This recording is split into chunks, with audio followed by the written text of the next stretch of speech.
Hey, everybody, listen up. I got mega huge news. Meat Eater Live is heading back out on the road. That's right. Join me and the crew. Clay Newcomb, Cal, Yanni, Spencer's going to be there. Phil the Engineer's going to be there. Meat Eater Live, headed back out. Now, when you get every ticket, okay, every ticket you buy, you get a signed copy of our new Meat Eater Outdoor Cookbook. This tour is celebrating the release of the book. Buy a ticket, get a signed copy, Meat Eater Outdoor Cookbook, wild game recipes for the grill, smoker, camp stove, and campfire, which I'll point out is a $38 value. Here's where we're going to go. April 23rd, the Mesa Art Center in Mesa, Arizona. April 24, the Balboa Theater in San Diego. April 25, the Grove in Anaheim, California. April 27, the Crest Theater in Sacramento. April 29, the Union in Salt Lake City. April 30, the Egyptian in Boise. May 1, the Wilma Theater in Missoula. May 2, the Bing Crosby Theater in Spokane, Washington. May 4, Revolution Hall in Portland, Oregon. And May 5, the last day of the tour, Pantages Theater in Tacoma, Washington. For tickets and more information, visit the events page at themeateater.com. Hope to see you at the show. Hey, this is Tyler Jones, and you're listening to another episode of the Element Podcast.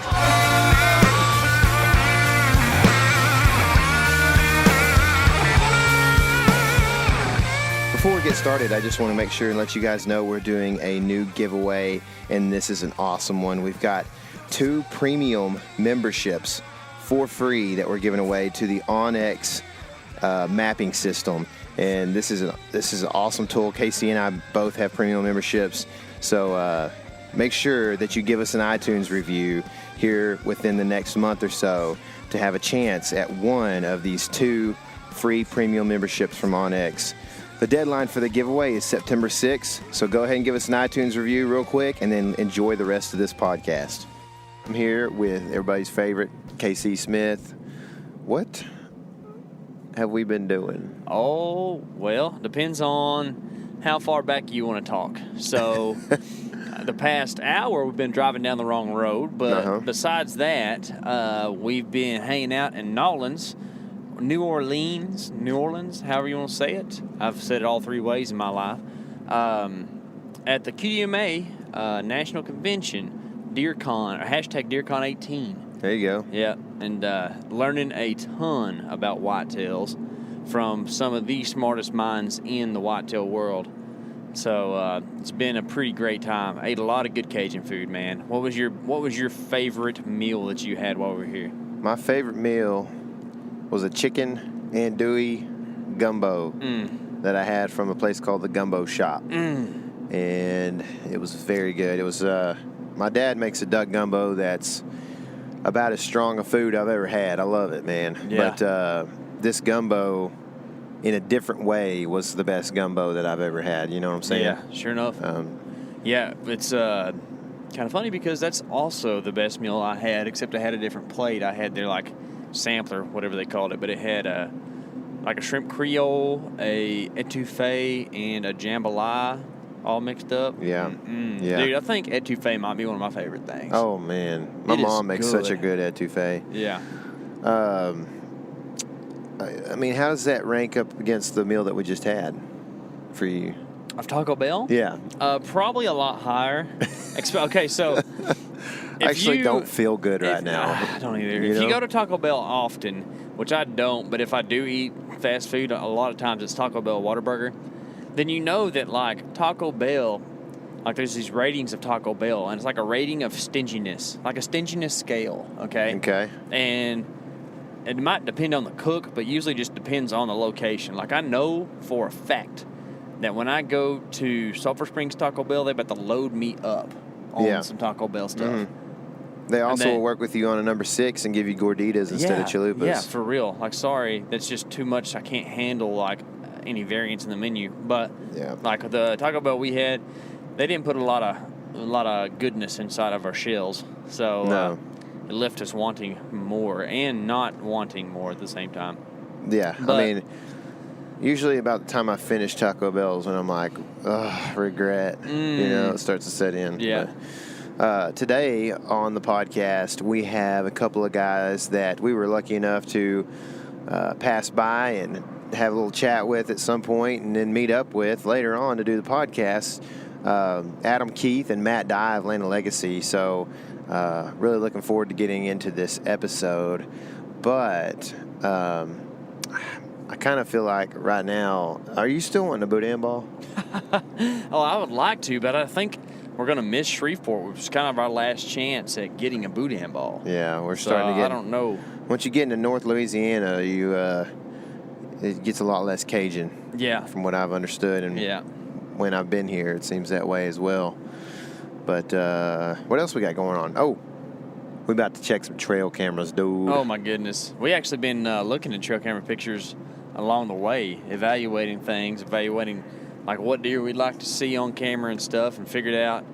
I just figured out, on a side note, I'm having a hard time dropping my like Louisiana Southern man voice that I kind of developed while we was down here. Yep. But so don't laugh at me if you hear that. But we which I out, think what? I think our accent is not really Louisianan. Yeah. It's a southeast kind of thing. Yeah. Which comes with the QDMA, I think. Yeah. More than anything. I think, ooh, bumps. Yeah, it does. Anyways, back on the trail camera stuff. We've been looking at some pictures from last year, looking at deer that we know made it through the season from our, late season camera hangs. And we know that definitely 2 of our targets, like 100%, made it through deer season. So, minus vehicles or poaching or disease or I guess old age death, which hopefully isn't an issue, we should have a chance at those deer next year unless they just don't roam our direction for some reason or whatever. And what's neat about the trip we just went on at the QMA banquet, a couple things, of course, but now that this event is over, we are headed back, and that's like number 1 on the top of our minds. Yeah, like it's about to happen. Like by the time you guys listen to this podcast, actually, we'll probably have already checked the cameras. Yeah. Like it's an exciting time because there's going to be, if you've been following, like it's I'm trying not to get too hyped up about like what information we might get from these pools, but there's a chance that we get some really good information that helps us target one of the bucks that we kind of been targeting, so it helps us to narrow down the patterns and hopefully maybe get on something in early season. And if nothing else, we don't see anything else, we're probably going to be moving cameras, and then there's the excitement of possibility of having success there, so yeah, sure. It's a good time of year. It's super hot, so we're going to try to get out in the morning, early in the morning whenever we do go to do that.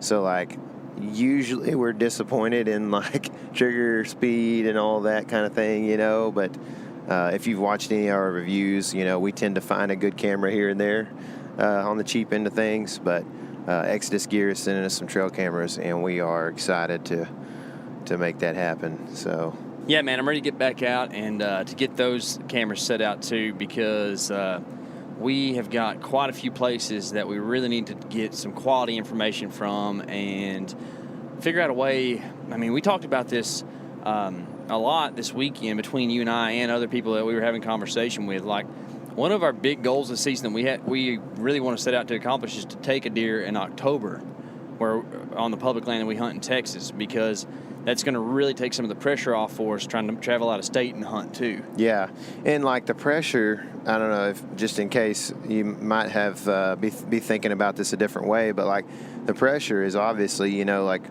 you spend a little money on some different tags, and you want to be able to, ultimately, like of course you expect, like we talked about with Alex Comstock the other day, you expect to be successful. That's the expectation, and so to be successful in multiple states, you kind of have to like either get really lucky at the end of the year or shoot one a little bit early and shoot one a little bit late, kind of thing. Sure. So well, it's like what we were talking about earlier. The pressure is to like get all your deer taken, right? And like you want to take your targets. And last year we were just looking at these pictures from last year, and Leader, who was a target for me, we were headed to the Midwest when Leader walked right through our shooting lane in the middle of daylight, right? Yeah. Like, it's just, it would be such a victory to go ahead and take care of some business here before we head out. That way you're not sitting in one stand thinking about another one. Yeah. Oh, yeah, for sure. There's that. And also just like having some meat. I know it's such a cliche, but having some meat in the freezer and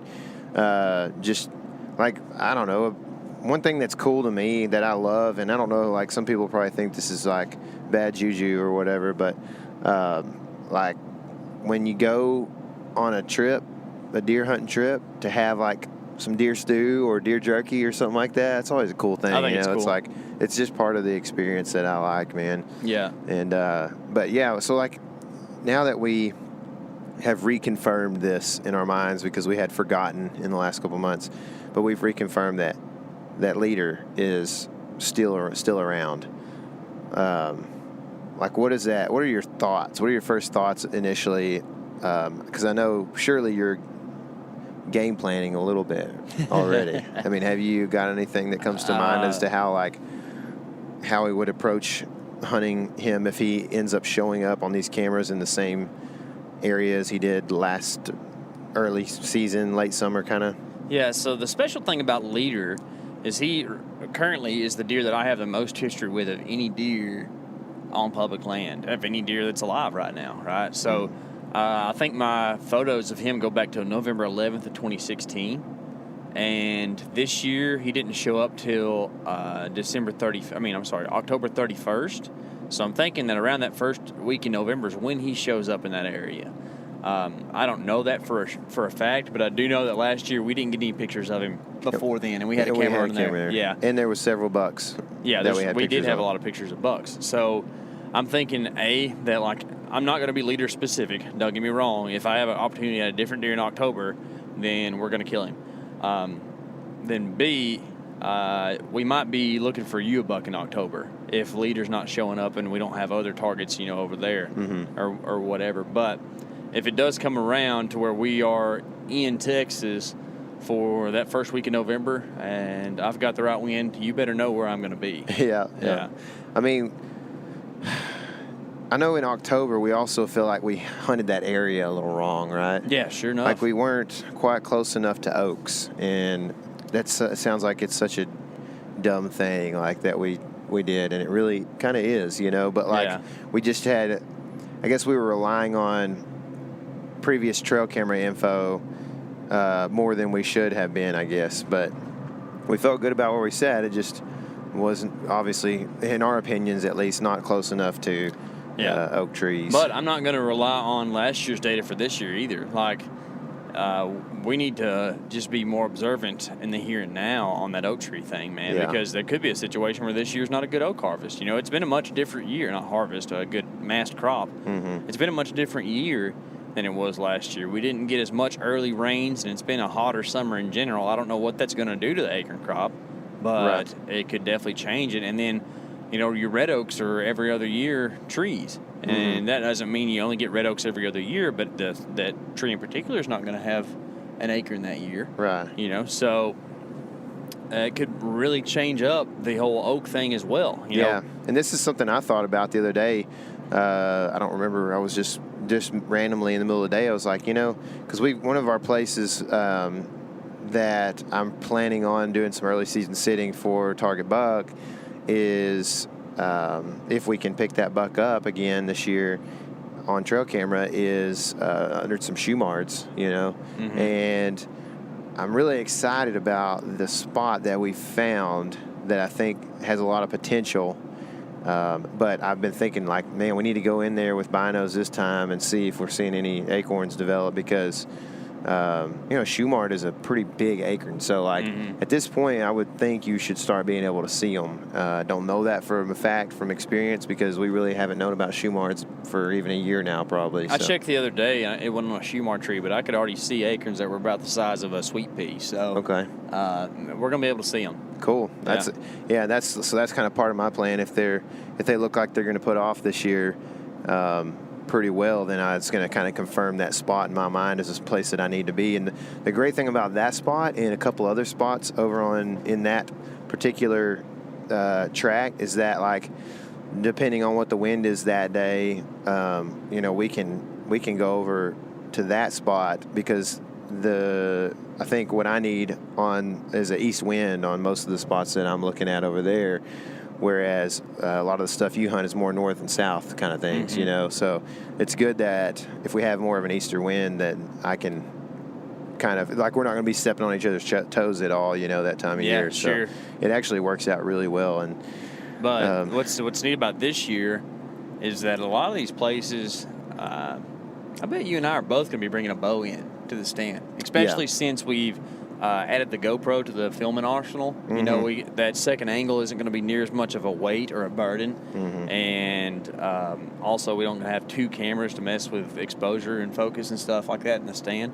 So I would imagine for sure that on Babylon, I'm down with bringing 2 bows in the stand, and then maybe over on TL too, you know. Well, and the thing is about Babylon is, like, at certain times in our trail camera info over there, it's like we've had multiple bucks come through on the same day or whatever, and so, like, and then there's, you know, sometimes there's long periods where no bucks are in the area. It seems like for a week or more, you know, and so but that kind of gives you hope that, like, I mean, if it's a rut day, or even in October, if you get like a bachelor group that comes through there, it could be one of those rare situations where you shoot at a deer right under the stand at 10 yards and they bound out there to, like, you know, 37 or whatever, and the other guy gets the opportunity at 37 on the other buck, you know, or something like that, if they're still kind of batched up in October.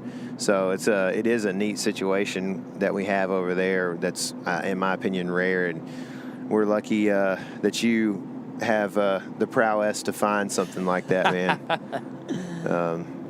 You're just a map scouting dude and an all-around good woodsman. Well, thanks, man. It's been fun. I hope that spot is as good on this year as it has been in the past for us, you know. But I do feel, and you and I talked about this too, like, last year was probably the biggest learning year that we've had. I mean, we just learned a ton, and I feel so much better about so many more hunting spots than I have in the past, you know. And I feel like that's how our walk is going to continue to grow, you know. Like, we're going to, of course, it's probably going to level out because you can only scout out so many places, but we're going to continue to just be able to have more confidence in more different locations and find more bucks and have a knack for figuring out where these bucks are hiding whenever you got guys running all over the woods. Yeah, and, you know, kind of speaking of that, like, we may have talked about this recently, but there was a camera that we hung last year on the way back from Colorado, I believe. Yeah. And it was on this big piece of property, very large piece of property. And we were able to move that camera a little bit later in the season once we could finally get back that way. And we picked up some really good rut activity, like late November rut activity, cruising kind of stuff, you know, maybe second rut, I don't know. It's hard to tell in our area, but, like, for sure cruising activity. And it's one of those spots that also sets up well for wind that is different than what you would want to hunt at Babylon, say, or something like that, you know. So it's like another area that we have kind of in our arsenal that's like, you know, if this isn't working and we saw somebody in here a week ago or whatever, we can roll over there and try that spot out for a day or two, you know, and head back. So anyway, I'm really excited about those opportunities that we have, and that also, like, just how everything seems to be really matching up well as far as, like, getting us into stands that are on different winds and that kind of thing. Because I know going into last year, there was a couple times where we thought at one point like every stand we have hunts the same wind, you know, except for maybe one or whatever. And now, like, because of that intel, we have several places that we know are going to be hunting on different winds, and even some places that we figured out are, you know, hunting on different winds because we hunted there and used, you know, milkweed or whatever, and figured out that this spot doesn't quite hunt the way we thought it originally would, you know. So I'm really jacked up, if you can't tell, and hopefully the next time you hear from us, we will be coming to you with some trail camera info and some thoughts from our first pulls of the summer and our second trip out to some of our public land spots, our second big epic trip out to some of these spots. And anyway, really excited. But I think you guys are going to appreciate some of the info you get here. I know we talk a lot about public land, but this is kind of a pump fest for, possibly people who have their own land or buying your own land, and the things that you can do with it that may be income producing but not hurt the deer herd, some of that kind of stuff. So I really am excited to bring you this thing. These are some really cool guys that we had the pleasure of meeting and broing up with pretty good at the QDMA National Convention this year. And these guys are from Land and Legacy, so let's check it out. Let's get to them right now. I love land. I actually just hit record, so that's probably going to be the intro to our podcast. Yeah. Okay, so we're sitting here with Adam Keith and Matt Dye of Land and Legacy. You guys run a podcast. You are realtors, right? That's right. And you happen to be partners. Is that right? Business partners. Business partners. Okay. And brother-in-laws. That's it. Oh, really? Yeah. Okay. Yeah. Our wives are sisters. Yep. Cool. That's Guilty cool. of There's a wives. show about y'all, right? Sister wives, right? Yeah, that's right. That's right. That's the one. Yeah.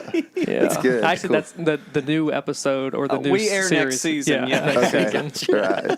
Yeah. The Midwestern sister wives. I'm glad we could reveal that on this podcast. Yeah. That ought to be Little good. known fact.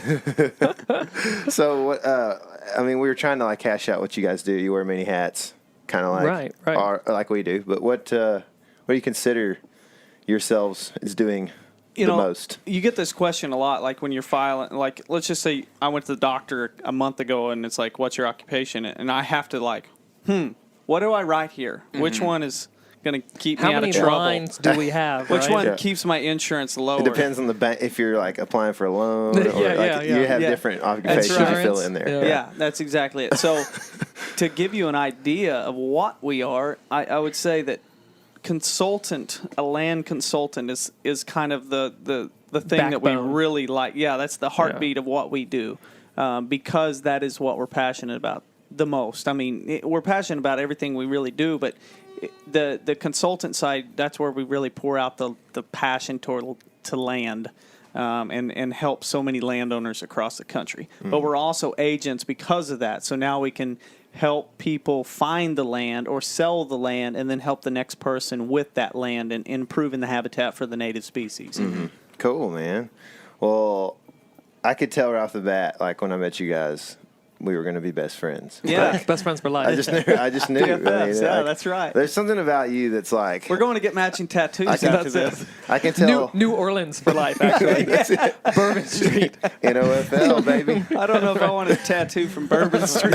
No. Make sure they change the needles. You just never know what you're going to get with us, right? That's right. That's why I knew we were going to be best friends. So I guess we'll just hop into this. The dream for a guy like me is to own some property. That's right. I probably never will own a large say chunk. never. You never know. Probably. But I might. I would like to. I'm just not. I'm probably not as driven as some people to make a lot of money. Mm-hmm. So that's why I feel like maybe I won't. But I would like to own a small property at some point. Yeah. Okay. So I think a lot of people can relate to this. The management aspect of it and everything is kind of what you look for. But I don't know, when you're 20, 10 years, it seems like forever, but you're only 30 at that point, right? So I guess when you start thinking about that, it always feels too late. You know what I'm saying? When you start thinking about what is the plan that I need to put into place to get this property?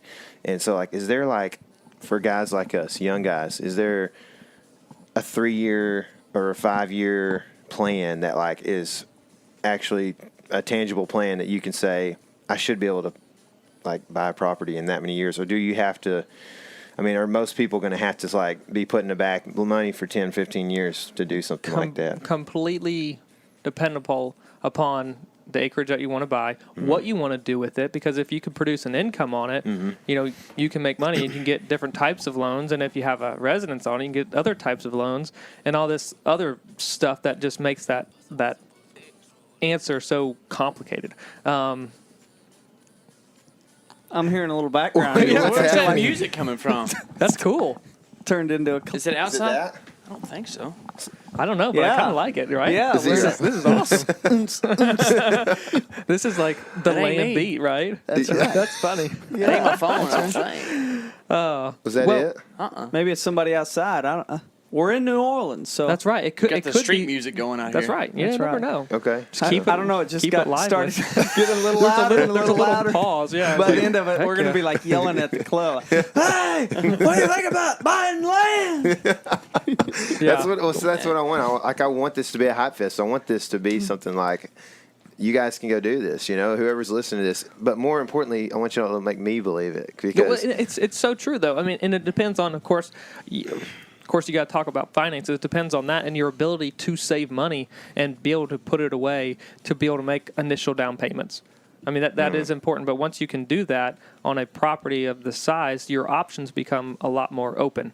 And here's an idea too. When you look at land, you always think of owning the prestigious ranch or whatever, and that's a huge cost. Obviously, that's why we You're don't own 'em. paying for its pristineness. But how Right. do you get there? How do you get to that point? And a lot of times you can look at it from going, well, let's think about a house. Let's say you're in the housing market and you're like, well, I'm going to first build a smaller home to I know that I can find a buyer for that.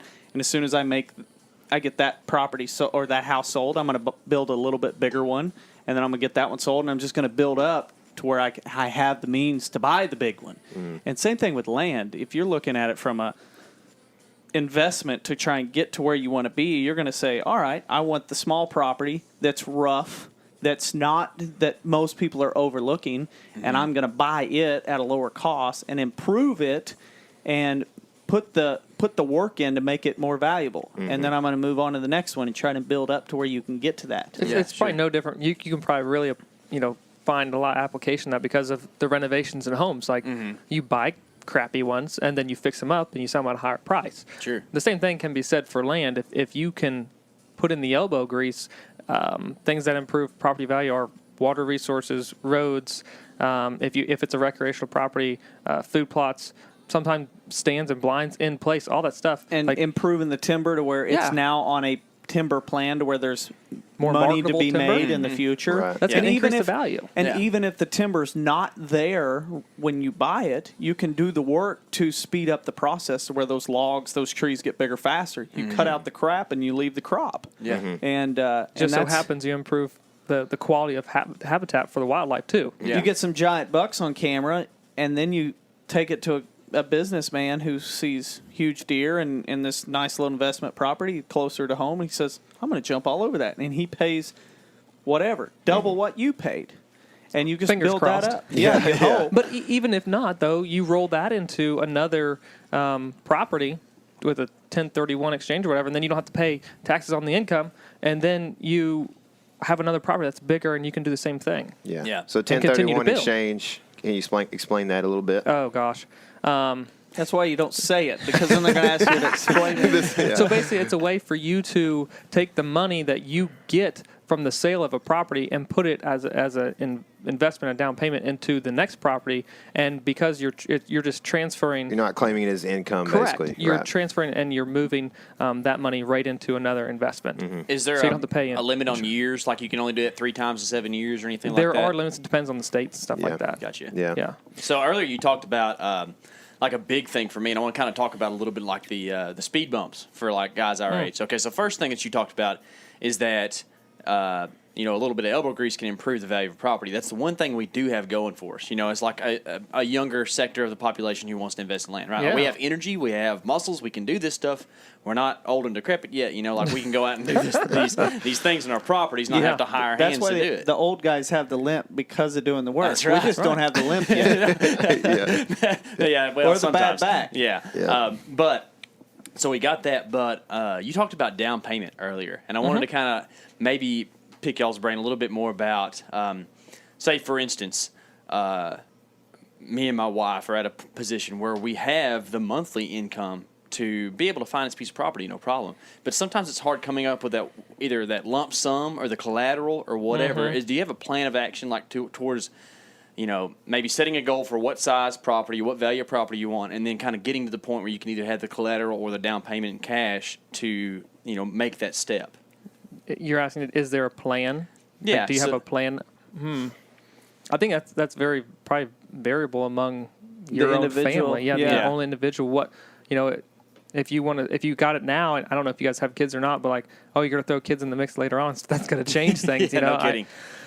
No, that's a down payment on the land, but Johnny needs new shoes. I'm not going to sell my kid, okay? Sorry. We didn't say kid. We said kidney. If you had a kidney to sell. That is a good plan, actually. I don't need a lot of those. Cut down A on my lot of coffee them, intake. right? When it comes to down payment, to me, it's the same process with the house. It's, you try to figure out a way. And my wife and I bought our first house, and it was like we had a smaller down payment, and we just found a way to make it work. And part of that was I don't even know.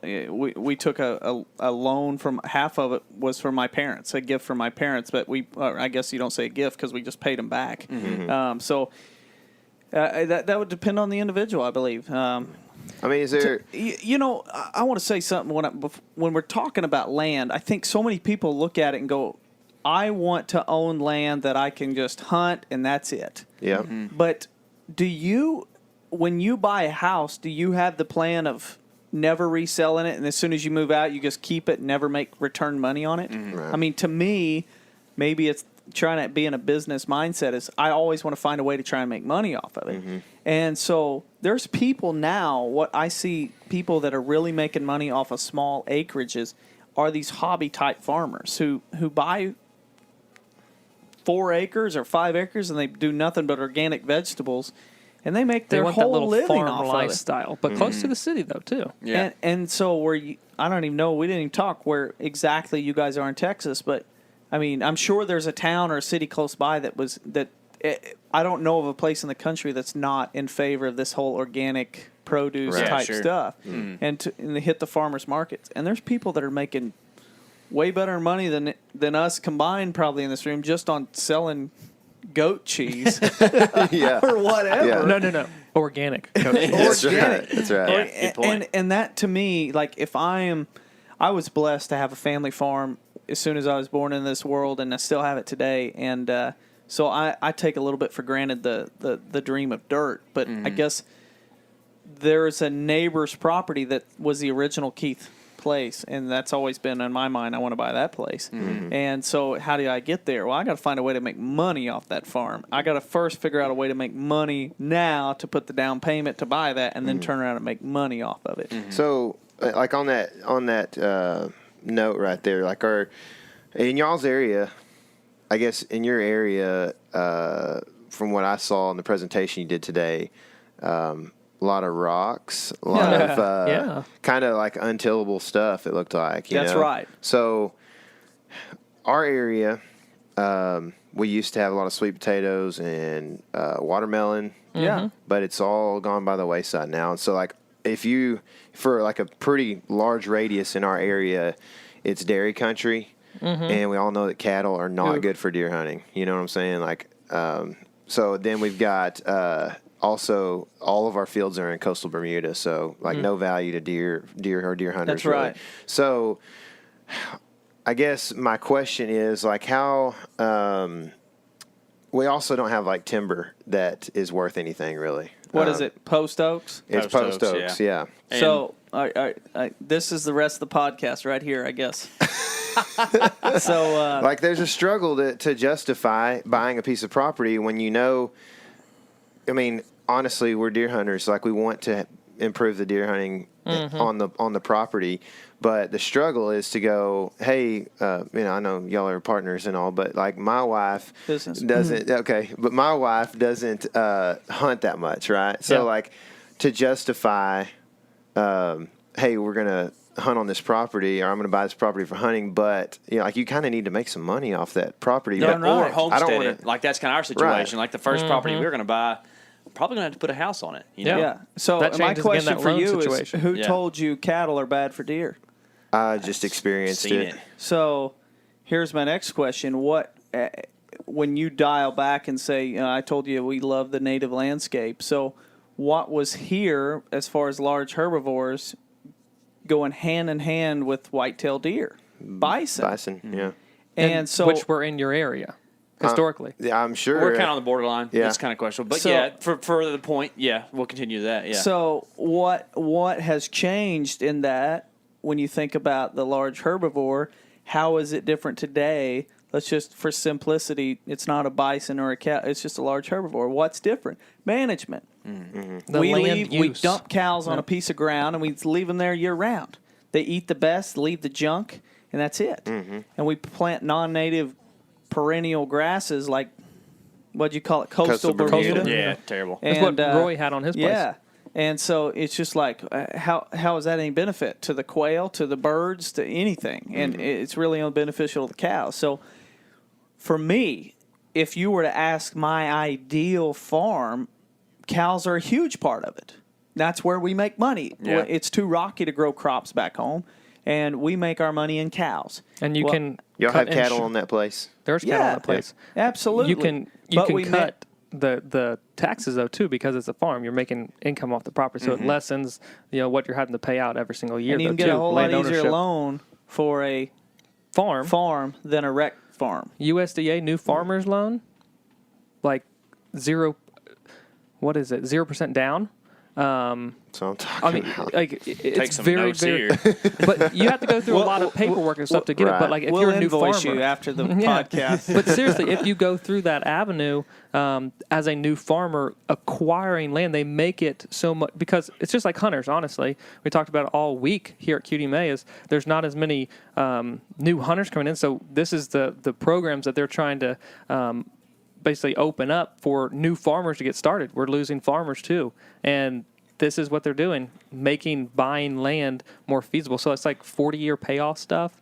If you can show income and stuff from farming operations on a property, Wow. So, Makes it more feasible. You think So- about adding cows. How do you keep cows and the hunting and make it beneficial? And it's more of a rotational standpoint. And you find ways to incorporate more diversity in the landscape that's beneficial to the cows and beneficial to the deer. Yeah. So, coastal Bermuda isn't going to cut it. Let's go bye-bye. What's the native landscape in your area? Probably big blue stem, I guess. I Would be would the think native so, Big predator. blue, little blue, Yeah. Yeah. all kinds of native That's forbs, cover. wildflowers, all that Yeah. stuff that you think of the Great Plains, and you have it. You're post oak, probably from the sounds of it, post oak, woodland, post oak cross timbers savannas. region. Yeah. So you're looking at an amazing ecosystem. Opportunity to graze naturally with incredible forage opportunities. So we just met this weekend, fellers, and we're You just said talking fellers. I like that. You know, I liked it. I knew y'all almost were south. Well, here's the funny thing. We're having a podcast with guys from Texas, Matt, and we're the only ones wearing boots.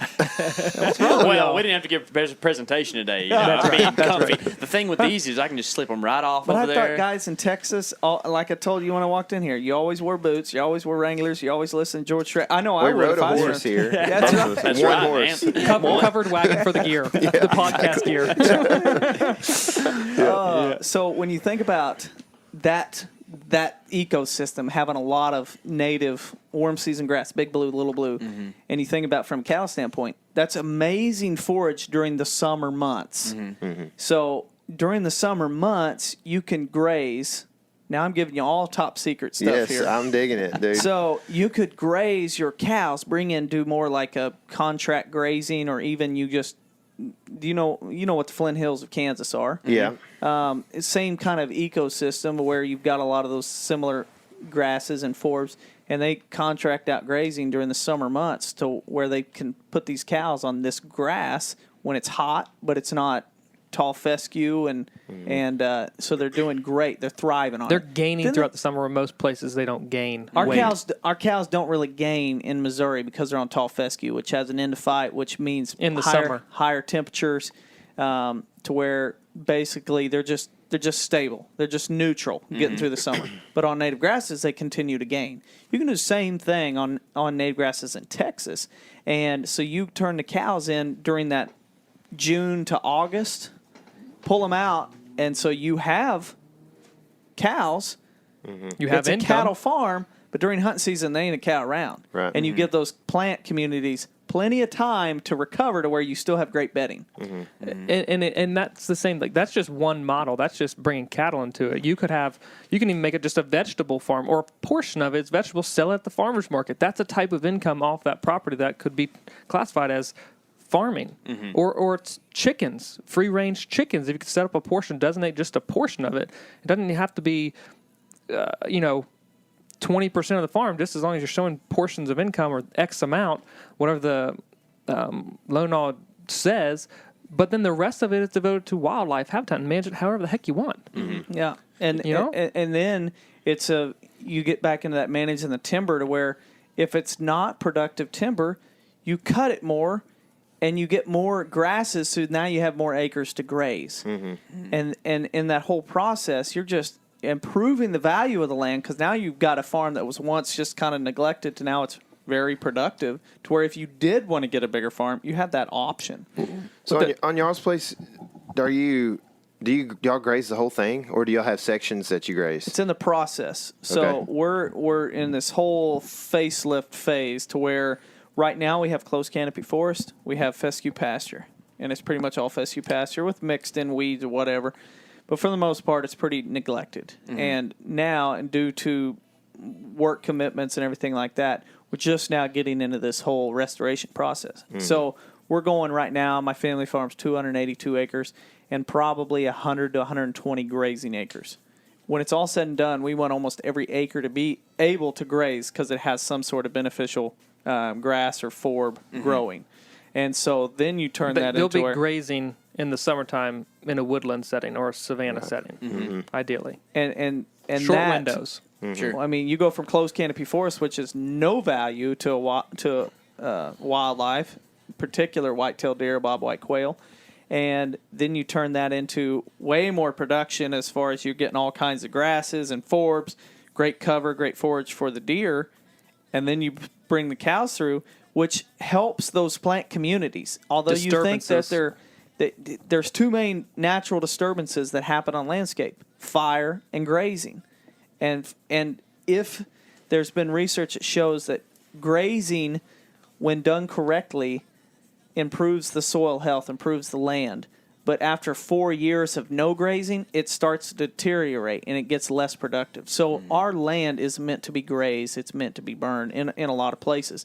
And so trying to replicate that is a way to improve the land, but also make money. And that's the thing, like in your guys' area, just because you see that land as the way it stands with the coastal Bermuda stuff, it doesn't have to stay that way. Right. That's where that elbow grease stuff comes in. Yeah. Or if it's not ideal pasture, if it's not like grazed land right now and it looks kind of scrubby, there's places in Missouri right now where we've got clients who are buying property for $650 an acre or under $1,000 an acre because it's been timbered and it's like, hey, it looks kind of like an eyesore, but that's great habitat. Yeah. And it can be managed. Yeah. Why not? Don't overlook that scrubby land and just basically use it as an opportunity to continue management and make it into what you want. So, like you're talking about grazing on y'all's place, the presentation you showed, well, you had a ton of food plots. And you're talking about doing a rotation on that. That's a lot of fencing and stuff, right? Are you fencing those, or are you doing them seasonally and just letting your cows on whenever you don't have a plot in there? Polywire. Yep. Polywire. So just It's not a barbed wire. just a hot wire around those, and That's what it will be. Yeah. Yeah. And there's so many benefits to proper intensive grazing management, and management being the key word, because so many times that gets neglected. I mean, how many times do you drive across a cattle farm and you just see a huge pasture and a bunch of cows dumped out there, and they spend 8 months out of the year on that one pasture? Oh, that's our whole county. Just Used and abused. Most of the places in this country, and there's so much research too now that is studying the. I'll give you an instance. Missouri Department of Conservation is doing a 7-year study on bobwhite quail and how to improve populations. And they did one comparison with traditional northern bobwhite quail management: strip disking, planting milo, planting millets, planting shrubs, planting grasses, strip disking, all that stuff that takes a lot of money and it's devoted to quail management. There's nothing else. Right. Then they took natural native prairie and started strip grazing it. and they saw a huge increase in the quail population. It was like threefold to what was happening on the traditional bobwhite quail. So and what's all that? they did was replicate nature. What defines strip grazing? As in taking a bunch of cows. So you got that huge herd of, let's just say 100 head, and they're out on, I don't know, 50 acres of pasture, or maybe it's 100 acres of pasture, and they spend it all out. You now shrink them down to a big herd, put them in a, let's just say 5-acre blocks across that whole 50-acre pasture. They're here one day, you move them the next day, they're here, then you move them the next day to these other 5-acre pastures, and you're moving them across the landscape, but giving all that grass time to rest. And they found in that study that these quail and close association would follow behind the actual cattle herds as they're strip grazing, because the cattle are going to defecate, and that brings in bugs, and they've trampled all this stuff that the quail can maneuver in and around. So again, it's just replicating nature, but the wildlife response is incredible. and it's not cool. like you're eating it to the ground. They're No. leaving. Right. They're basically eating a third and leaving a third, or Because they're trampling another third. yeah. Right. There's still structure instead of it just being lip high pasture. That's the thing. It's kind of you think for some reason maybe it's the English blood in all of us. We think we got to have this beautiful little English lawn look or whatever. But The kingdom. the mothership. Don't get me started on green yards. It drives me crazy. Yes, Yeah. and so you look at that and it's like that's for some reason what we think we got to have. But then you look at properly rotational graze. It's like there's clumps of stuff, and it's just like, oh, that doesn't look great. But the animals are thriving off of it, not just the cows. And then you throw in chickens, as he mentioned earlier, and pink eye being a big problem for cows. People are now starting to use chickens in a rotation behind the cows to eat the flies and the larvae. So it's to not where it carried helps. to cow. But they're getting this fantastic diet of flies and other bugs to where you ever seen a yolk of an egg in a pen? Sure, yeah. Everybody has this yellow, but you see an oak from like a free range on an insect diet, it's almost orange. Yeah. It has way more nutrition in Tastes it. way better too. Yes. We buy yard eggs. Yes. Yeah, and so you could do that, and it's just another way to make money. So you guys, we're having this conversation, and you didn't know if you'd ever own a farm. Now we got you living on the farm, making your income there. How about Buying that? it from y'all. I told you Hey. we'll invoice you. That's funny. And it's like one of those things that we're at that cusp where more and more people are starting to Well, that's the way I've done it, or that's the way Dad did it. Now there's legit research to prove that these grazing techniques are working and effective, and then still improving habitat. Still, or just not even improving, but just keeping it even in some instances. Right. And which, because most times cattle, especially in woodlots, are just left. Man, that's bad. It takes years to have that regeneration come back. Sure. If left unmanaged. But the big thing is it takes management to do it all. And when you think about what were the deer doing before fences, and what were they doing with the bison? Well, they just kind of moved around. Right. Yeah. And whenever you send the bison through, the bison went through. It's where they a lot of your summer annuals, so your ragweeds, to where high quality forage for the deer, great seed for the quail, adding more diversity to the landscape. So, how do you find that piece of property? Like when you Call us. I would say contact us. outside of that, no, actually, no. Within those bounds, though, for sure. I mean, like you want, as a deer hunter, you want big buck potential. You know, you want, and that comes through mature bucks. You want a fair price because you're looking for return on investment. Good question, because like opportunities where you're going to buy inexpensive land, it never gets to the market because there's people out there obviously else looking for it. They want the deal too. So network connections and locally, become and a realtor yourself. That's a potential. Yeah. Another option. This is kind of taking a little We're turn. gonna refer. Yeah. Well, there's always the option of referring you guys to another agent or something like that in the area. But is lease to purchase options too within and make sure no one else gets it. That takes a special seller, one who's got the mindset and honestly doesn't need that cash right away. Sometimes those really cheap properties, people are in a bind and they need cash, and they have to sell at a cheap price because they want it sold fast. But networking, building relationships with landowners. I mean, everyone who deals with land, especially farmers, like they're tied to that land. Like they've got their heart and soul poured into that property, into that land. And if you come to them and can share a similar mindset of land, just loving the land and wanting to take care of it and appreciate for what it is and manage it, and one of the Prairie Hollow property that you saw us do our demonstration on today, that came into the hands of just volunteering and building a relationship. And the landowner's absentee. He's an absentee landowner, and he lives in Florida. And he just bought some ground in Missouri, and we introduced ourselves and started building a relationship. And over the years, just started trusting each other more and more. And then all of a sudden, he almost sold the property. It was kind of like, I don't really know if I kind of need. We're not doing anything. I'm not making any money off of it. I'm not getting to enjoy it. And then he's like, I just don't know if I can bear selling it. And I said, let's do something about it. And it basically handed us the keys and said, turn it into what you want. Now, for us, it's always to look at it and say, what was here before man screwed Lewis it and up? Clark? Yeah, basically before white man real. came along and jacked everything up. It's funny because I talk about this all the time because there's the California banning, or wanting to put a tax on dairy farms because of gas or methane off the cows. It's like, do you not realize there were millions of bison running? 60 million. 75 at one point. 75 million, peak? They believe. Yeah, and that we. Where do you? Has it changed? Is it different what methane? Like, what are y'all thinking? It's the way the entire environment works and processes all this, and the way like you have those intense pockets. Well, it wasn't intense pockets like that. It was spread they're out. Desert trying to grow alfalfa, and they're like Yeah. using all this Crazy. water that's hurting. I watched the same one. I know which one you're talking about. I can't just remember what it was. Beat my head against the wall, going, "How stupid are we?" Like, Yeah. I don't go to the marsh and try to grow.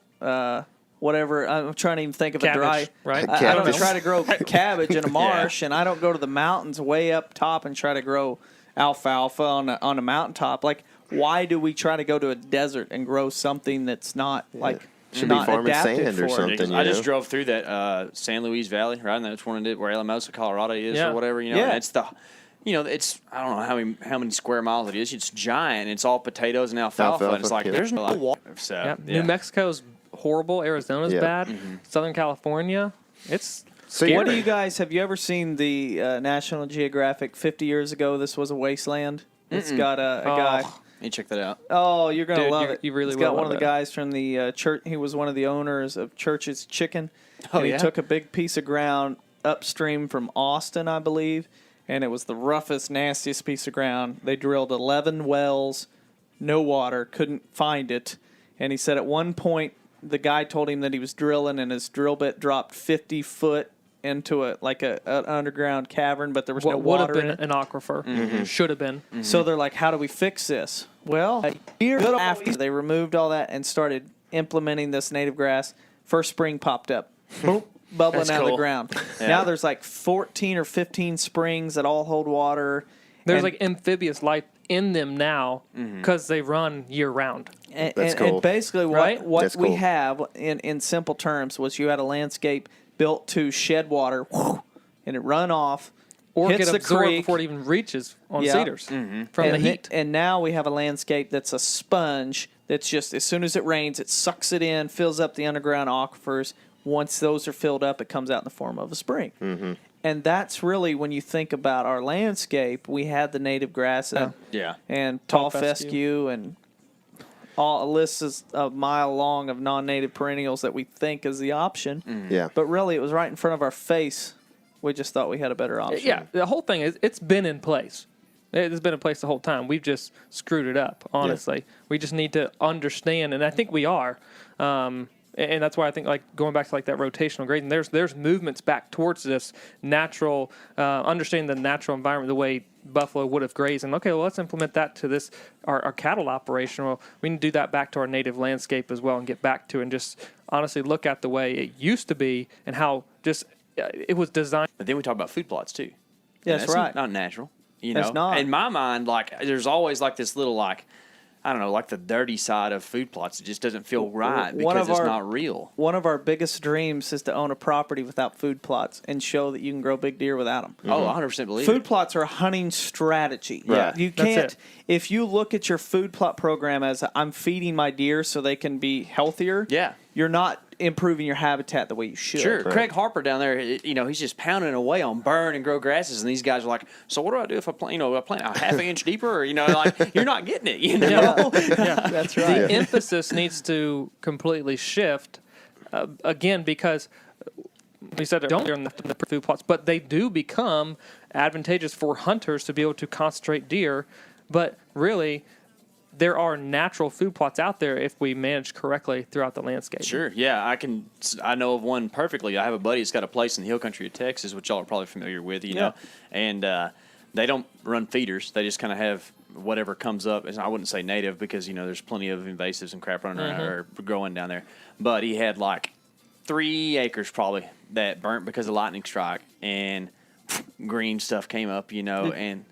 Did you watch Marcus Lashley's talk? We weren't here for that one. No, we got here late. Yeah. Wonderful. I love that one. That's probably my favorite beneficial aspect of it. Yeah. So That's cool. I feel like we could hash things out for a long time here, but we have a masquerade to go to. So Let's just call it a banquet. That's fine. All right, so I have a question I do want to get in, okay? Sure. So for me, like I'm not a landowner yet, and I have this big aspiration of being that. yeah. And I feel like what you're talking about with the natural progression of selling, buying, it's going to be real hard to rip the Band-Aid off the first time and sell that place because I've worked so hard to get to it.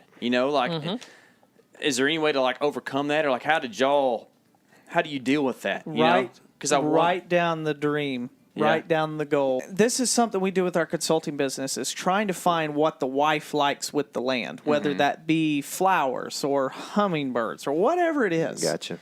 And trying to improve off that, Pull 'em because into it it's that just way. as important for the wife to be in love with the land as it is sure. the husband. Yeah. And so that's Trust where us. I see We that know. whole that's personal experience Yeah. to try and find that. Maybe it's a shooting range on the place. Our And, wives do love to shoot. Yeah. Yeah. I mean, seriously, we've taken them out multiple We don't do times. it much because they're way better than we are at it. but Hey, you're not lying. Something about women, they can shoot better. That's right. I'm not kidding at all. And so that's kind of a mindset with this whole holistic approach. It's a labor of love, but what you're giving yourself, if you look at it like this, if you're giving yourself another opportunity to have a labor of love by selling and basically expanding that labor of love. You're putting sweat equity into it, and you're enjoying it as there's value to that. You're enjoying it as you're making this transformation, but then you're giving yourself an opportunity to do it again. That makes sense. Yeah, makes Or sense. you just build it enough and you build a relationship with the neighbors to where they see the dream and you try to expand off that home base to the neighbor and continue that broad spectrum. Oh, yeah. Yeah. It's kind of like elevator music. That's it. Maybe it is elevator. I mean, There's it's recorded in the Ritz-Carlton in New it's- Orleans. It's downtown. live. There's probably a microphone in the elevator, and people are like, "Who are these people talking?" That's it. So, what's the best way to catch up with you guys for the listener? Ooh. Land and Legacy on Facebook and Instagram, and landandlegacy.tv, podcast, Sportsman's Nation Podcast Network. We Just release on Tuesday mornings. Check iTunes, it out. Stitcher, our Facebook page, or our website. Yep. Matt's cell phone number is 5. Sorry, we'll add that in the show married. notes later That's on. it, So that's y'all, anyway, man, Yeah. appreciate it, guys. Man, there's just some people that I can tell right off the bat that we kind of had this little I can definitely I'm the kind of guy that likes to have prank a little bit and jack with people a little bit here and there when I know they can take it, and I could tell immediately that these guys were that way, So yeah. I really appreciate people like that I can mess with and prank around, and they do the same thing.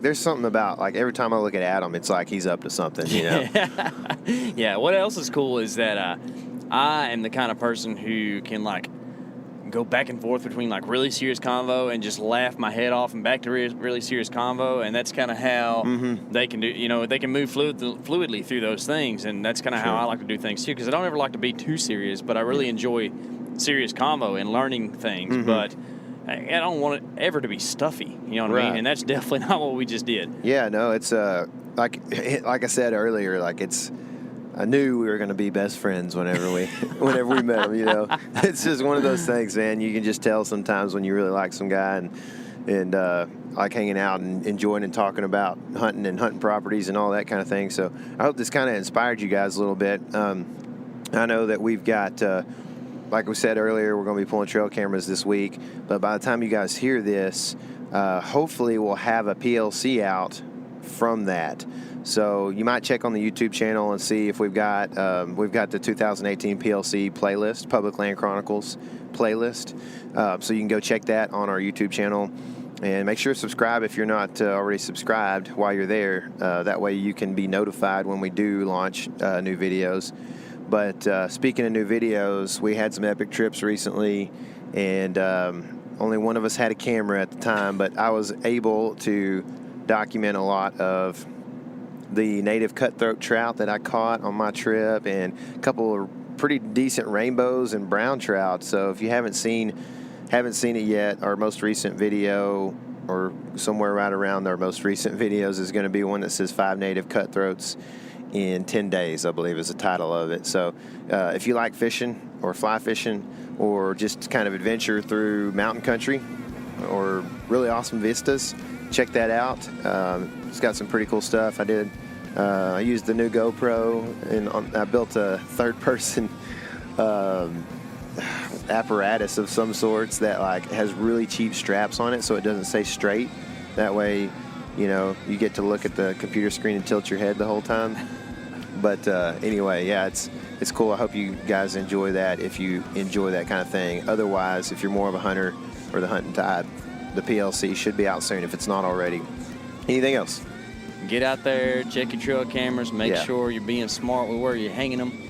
And remember, this is your element. Living it.